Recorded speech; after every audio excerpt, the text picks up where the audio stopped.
শুনেছি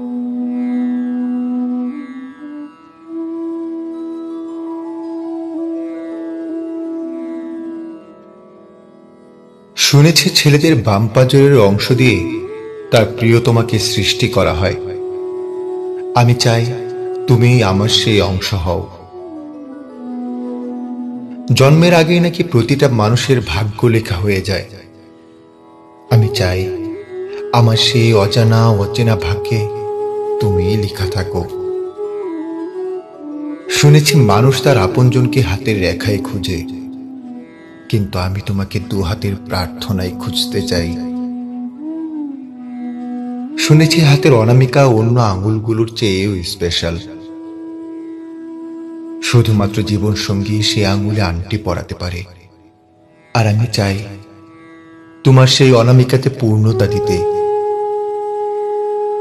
শুনেছি আজকাল সবাই ভালোবাসার মানুষকে কাঠগোলাপের লাল, সাদা কিংবা অন্য কোনো রং উপহার দিচ্ছে, আর আমি তোমায় শুধু কৃষ্ণচূড়ার লাল দিতে চাই।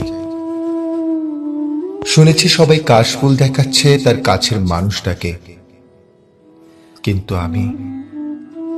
আমি তোমায় সবুজ ঘাসে ভরা মাঠ দেখাতে চাই, যার মেয়াদ সাময়িক নয়। তোমার মন খারাপের সময় যেন সবুজ ঘাসে খালি পায়ে হাঁটতে পারো। শুনেছি সবাই আজকাল ভালোবাসার মানুষের সাথে অনলাইনে আলাপে ব্যস্ত থাকে, রাত কাটিয়ে সকাল পেরিয়ে যায়। কিন্তু আমি তোমায় যান্ত্রিকতায় খুঁজে বেড়াতে চাই না। অফলাইনে থেকে হঠাৎ করে তোমার কথা মনে করে অজান্তেই একটু হাসতে চাই।